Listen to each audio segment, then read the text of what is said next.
It is the Red Bulls Insider Show on MSG Networks, and I am Kristian Dyer. We have a Red Bulls team that's, well, let's just get started with it. It's going through a little bit of an interesting time.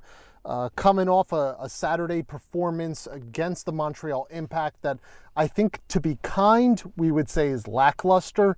The team offensively in the final third didn't look like they were threatening outside the final 15 minutes of the match, had one or two opportunities here or there, didn't put them away early on, and then, just ended up having a breakdown in the back line that I think was a long time coming in a match where Montreal had a good, strong run of possession from about 10 minutes on up until about the final 10-15 minutes or so of that match. So a worrisome result against the Montreal Impact, a result that I think kind of typifies the Red Bulls season. Very strong at home, coming off a 2-1 win against the New England Revolution a couple weeks ago. A match where the Red Bulls went down early in the opening 10 minutes, yet again another penalty kick, and they found a way, fought back, looked good, dominated possession. As soon as they put on their road kits, they go out there and they struggle, and it seems like just exactly what this trend is in MLS this year, that road teams are having an incredibly difficult time coming away with points and certainly wins this year. It's been a trend across the league, and the Red Bulls, who have been a relatively solid road team, even if they don't get a result, play well, are absolutely having their struggles on the road. So a worrisome trend. They're going to have to go on the road again in a few days' time at the Philadelphia Union. But before that, they've got an Open Cup match on Wednesday night at Red Bull Arena, 8 p.m. On their home turf against New York City FC. It'll be the first time that this Hudson Derby, and I want to lay claim that I invented that name. No one will say that I did, and I won't get any trademark royalties from it, but I'd like to think I was the first one to introduce that name to MLS. I probably wasn't, but we'll stick with that story. So it'll be the first time that this meeting between City and Red Bulls will take place in the US Open Cup, the second longest cup tournament in world history behind the FA Cup in England. It will be a special night. It certainly will be one of those matches where there may be even more on the line because it is a knockout competition. Already when you bring these two sides together, there is a tendency for things to be physical, very fast-paced, a lot of intensity on the field, and then you put in the factor that, this isn't a knockout tournament. Win, you move on; lose, you go home. Certainly will make this, I think, probably one of the most underrated fixtures of the year. And hopefully Red Bull Arena has a great atmosphere as it has the previous three times that these teams have met. So we're going to talk about that with head coach Jesse Marsch. We're going to be having him here on the Red Bulls Insider podcast today. Going to want to talk with him an awful lot about the transfer window. Alexis Bassetti, a former French under-20 national team player, recently on the books with Nice over in France's top flight, has been in training the past week, went home on Friday. What is his status? Could a possible move this summer for an attacking player come in? I also going to want to go into some other topics with Jesse right now. One of the things that does stick out to me and really kind of sticks out from Saturday's performance at Montreal, it was a week of great training. The Red Bulls looked sharp. Their finishing looked good. Their movement in the final third was good defensively. They did some very good things. And then when Saturday rolled around, there seemed to be a little bit of a lack of intensity from the team. Like I said, a lackluster performance on the road against Montreal. I'm curious what Jesse Marsch has to say about all that. So we're going to have Red Bulls head coach Jesse Marsch coming up next on the Red Bulls Insider Podcast. So Jesse, I know you've done a lot of big interviews before, but being on the Red Bulls Insider podcast, kind of a big deal. It's your first appearance and maybe the last, seeing how this goes. Yes, it's truly an honor to be here today with you, Kristian. Thank you. Truly, thank you. So we just got done with the training session here. We've got New York City FC coming up in a couple days. Your guys returned from training. You gave them a little bit of a break off, coming off that loss in Montreal. What went into that decision, knowing that they had 10 days between games? Yeah.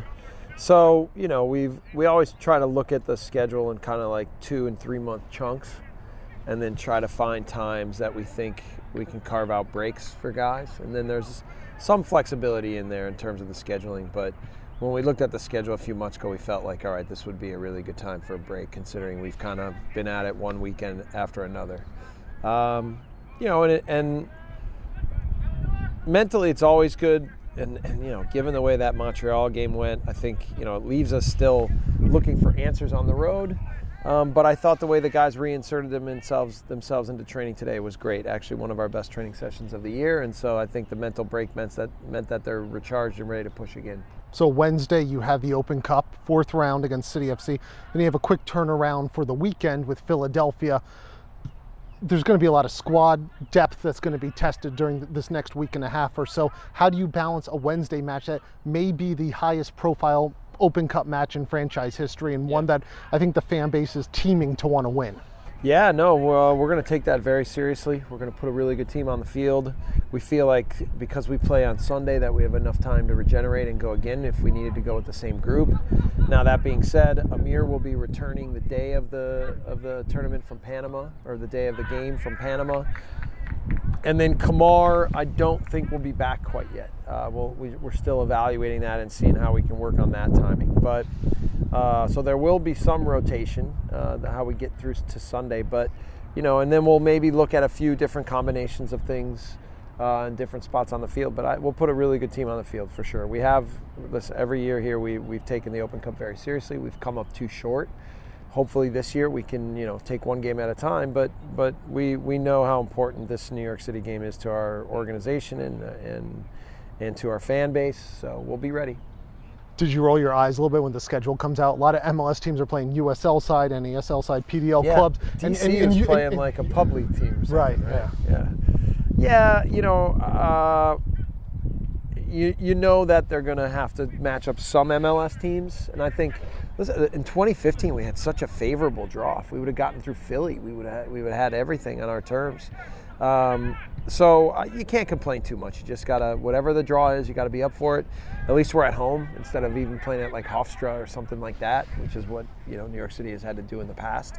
So we like playing at our stadium. We'll be ready for it, and as much as it's it seems a little unfair to have to play an MLS team right off the bat, who cares? You gotta do the job, and when it's New York City, we'll always be up for it. Fair to say they don't seem to like the Red Bulls, and I think that's probably the same sentiment within your locker room as well. Yeah, no, I think that there's a mutual hatred, but I think I would hope from their end that they respect us. I respect the job that Patrick Vieira is doing. I respect their team. I think they're a good team. Last year, their games were always a big challenge, but we don't like them. We don't like. There's been certain things that have happened in our series against each other that we haven't felt like they've handled themselves all that well. I'm sure they feel the same about us. And in the end, the proximity and the fan bases, everything about that matchup, I think gets our blood boiling. So we'll be excited and up for it. You just passed the 1/3 point of the MLS season. Kind of a time to be able to reflect. Like you said, you put the season into 3-4 month chunks. This year, there's been some ups, there's been some downs. Yeah. But it's not that far off from the pace you were at last year when the team was just starting to kind of go on that really tremendous run.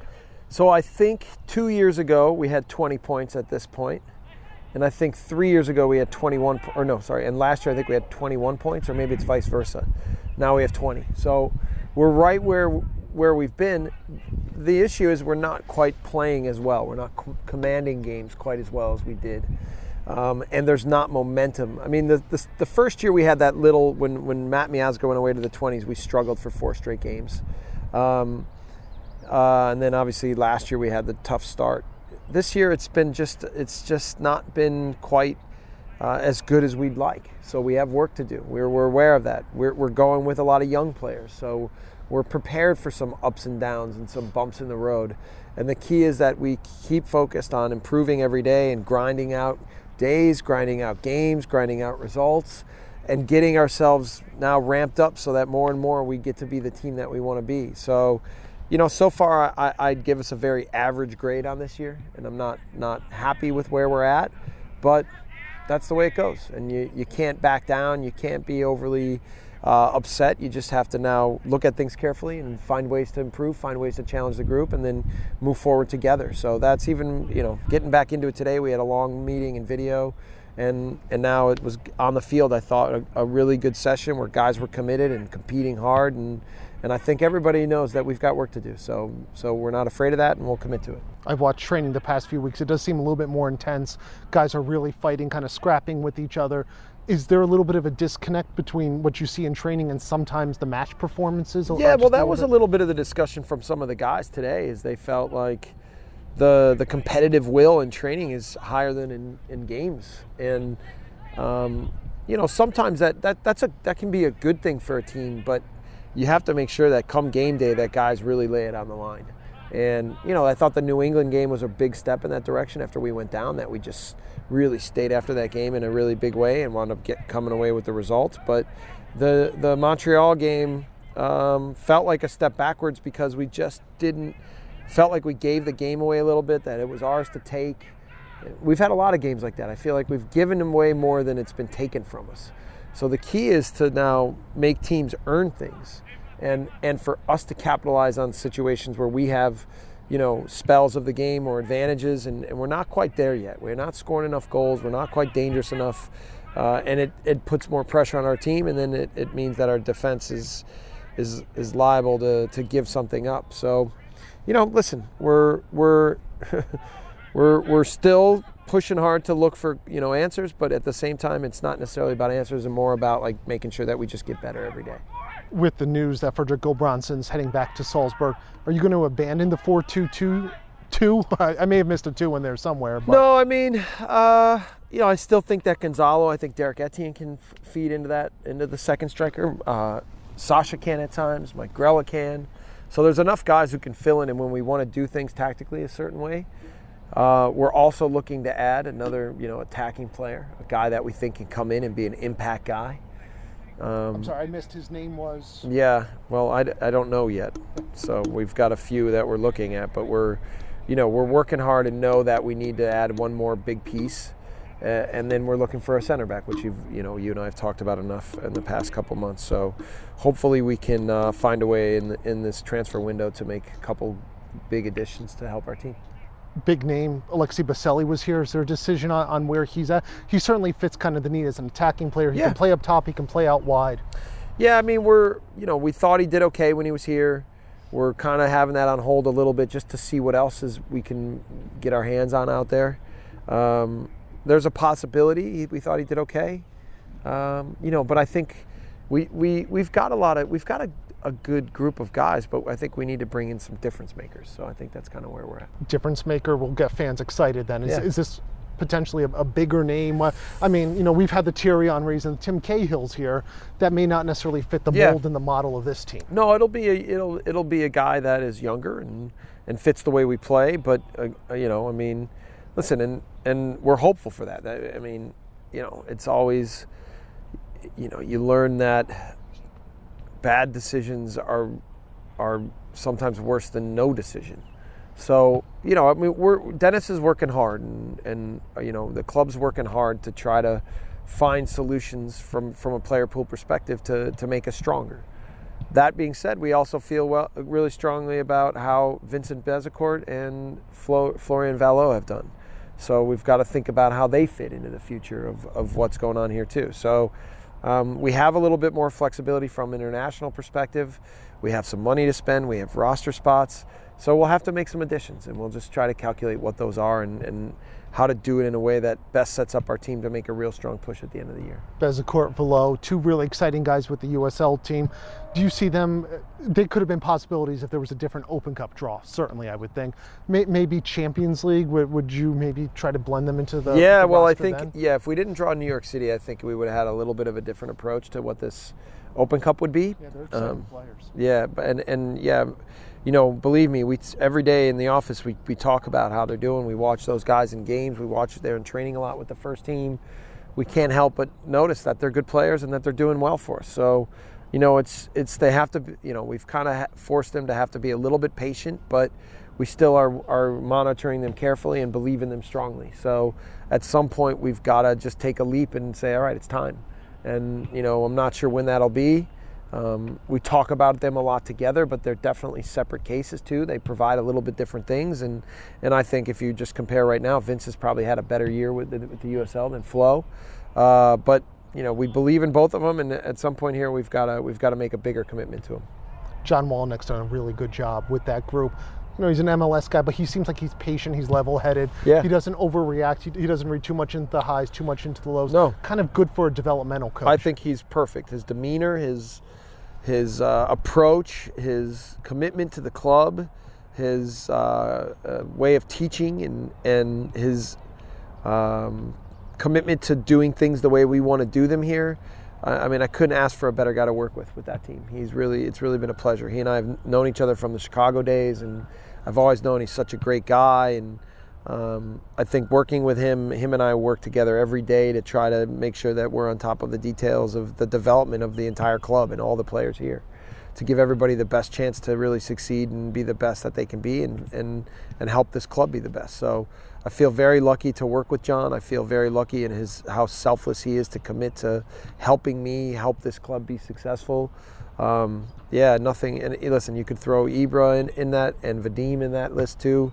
Everybody here really works hard to put me and this team and this club in position to succeed. So that part's been a real pleasure to work with everybody. With this club having had so many big names in the past, are you amazed at the amount of players? You get dozens upon dozens of CDs and DVDs and everything else coming to us. How many players want to be a part of this club, and kind of just the global recognition that New York Red Bulls has really kind of taken over the past few years? And it's added, I think, given the success in Leipzig and now, the connection that all of the clubs have. The key for us has been to communicate with different people and agents, like specifically what our philosophy is in terms of recruiting players and looking for players, which limits a lot. A lot of agents come to MLS with older players who just wouldn't fit in this high press system. And when we're talking about what we're trying to develop here, it's not based on older players. So that means they have to almost look at a different kind of player pool for us. And it's also important that even with the relationships we have with agents, that we still do a good job scouting ourselves individually and not relying only on agents. And that's something we're trying to do a better job of, and use our resources in Europe to help us, build a good database for exactly what we're looking for. Phil Jackson had the triangle offense. You have the high press. That's what you're synonymous with. When did you first become acquainted with the high press, and how did you make some of the tweaks that have now kind of made it unique to this club? Yeah, well, I think the reason why I was hired was because a lot of my tactical philosophies fit with the way that the philosophy of Red Bull football. So I would say that I developed a lot of these things from my experiences, and certainly even when we played with the U.S. national team, we knew that a lot of our success against the best teams was going to come in transition and creating opportunities in transition versus possession and breakdown. And so, then I continued to model a lot of my tactical philosophies around those kinds of ideas. And then when I met guys like Gerard Houllier, Ralph Rangnick, Oliver Mitzloff, Helmut Grosch, Wolfgang Geiger, I could go down the list, and they started to introduce their way of playing. It fit really well with my playing, and that's kind of why they hired me. And then we've worked together to kind of mold this into what it is now. Now Leipzig's different than Salzburg, that's different than New York, that's different than Red Bull Brazil. But I think that a lot of the core concepts and philosophies are in place at all the places, and then it's up to the expertise of the coaches and the soccer people at each place to put it into practice in a way that fits with their player pool and their players and their league and their environment. So that's been one of the keys, I think, too, is that I feel they make me feel very important and having total ownership of what's going on here, because they trust me to do the work, and they only try to support me. They don't try to mandate me. They don't try to tell me what we need to do differently. They just try to enhance it based on what they see and what they do and how they think they can help. So I've been very lucky. I've been very lucky to have great mentors in my life in this business. I go back to guys, Bob Bradley's certainly been a big one, but now a lot of the people in Red Bull have been important in my development as a coach. And it's been fun to use their expertise and their input to add to what I've become. Bob Bradley, former national team head coach. You were an assistant with Bob for a couple years with the national team. We're not even at 2018 yet, but you're already being mentioned on short lists for the national team job and everything else. Is that somewhat of a dream job for you? Is Europe a dream job for you at some point? I know you're going to answer and say, I'm having my dream job right now. No, I mean, I will say that this job has been incredible. It's been awesome. Like, I can't, honestly, I couldn't have imagined, like when I was outside on the outside looking in, trying to figure out where my next job was coming, I would have never thought that I would be able to find an environment like we have here. And it goes to so many of the people in leadership roles and their commitment to trying to treat people the right way and invest in people and allowing them to do their job. So I've been handed put in place to do a role, but been trusted at a very high level, and it's allowed me to, I think, build this the way I think it needs to be done to be successful within the model of what Red Bull is. Now, there's, obviously a lot of things get bantied around, and I get it. We have to have something to write, Jesse. Yeah, well, of course, my main goal here is to win an MLS Cup, and I want to do everything that I can within my power to help this club get over the hump, to take all the great work that's been done, to take all the support from the fans' perspective, and now honor it and be the one that helps everybody, have that moment, that incredible euphoric moment where everybody feels like they're fully attached to something special. And that's goal number one. And I do think that once the first one falls, that the many others will come after that. And then, when you look at longevity of your career, I think, it's always important to have your eye and feet on the ground, but to look at, what other kinds of challenges you can have out there. And so the national team, I would be honored. I was there as an assistant, and I saw how important that job is. I think that our style of play it could be really effective with the national team. So that's something that I think about when I watch those games, and when I think about the players in our player pool from whether it's a U20 perspective or whether it's the full team. There's a lot of players within our country that could fit the way we play really well. So that would be a great honor. And I saw the trials and tribulations of what Bob went through and some of the things that he dealt with in Europe. But certainly, I think any of the big coaches in our country, if they could get the opportunity to coach in clubs in Europe and test themselves and show that there's a lot going on and that soccer's developing in this country, I would love that opportunity as well. But nothing changes my approach to now maximizing what we do here every day, that's for sure. So we've touched on some heavy topics. Now let's just have a little bit of fun as we close this out. Okay, good. That's better. That's way better. So gut take stuff. Best dressed player on the team. Well, it has to be Aurelian, but Aurelian style. Damian will disagree. Aurelian style is very different than what I would consider my style. Damian's a handsome guy that dresses well. I used to like Lloyd Sam's dress. He always had something unique to wear. Did he leave the Lady Gaga jacket behind, or no? I think he took that with him. I don't know. That was a gift from Andy Roxburgh. Yeah, that's what I heard. Who else do I think? They all. You know what? None of them take themselves too seriously. That's one of the keys. Is they, you see some teams and some clubs where each guy comes in a suit and fancy, and our guys are pretty. They're pretty normal guys. They work hard. They care about the right things, and maybe they'll wear something nice, but they don't get overly caught up in image or how they spend their money. They're pretty simple guys that care about the right things. Well, far from simple guys. Who's the best dressed coach in MLS then? I mean, you've been up there. No, the I know, MLS but website had that. Pablo was listed. I would probably say I still think Jim Curtin is a pretty good dresser. He's a former teammate too. So Jimmy. And listen, I know Jimmy has a unique style, but Jimmy's almost like a New England prep kind of guy with his suits on the sidelines. But I always think he looks pretty good. Vermees dresses pretty well. Yeah, Salt Lake's got Pecky with the sweater vest. He's got the sweaters. Yes, he's got the sweaters, and he seems to be sticking with that theme. Although I've seen him just go with the shirt a couple times. Yeah, I mean, I've been following Mike a little bit and rooting him on, and hoping that he can get that team going a little bit. So, yeah. Who's the funniest guy in that locker room? Sasha's pretty funny. I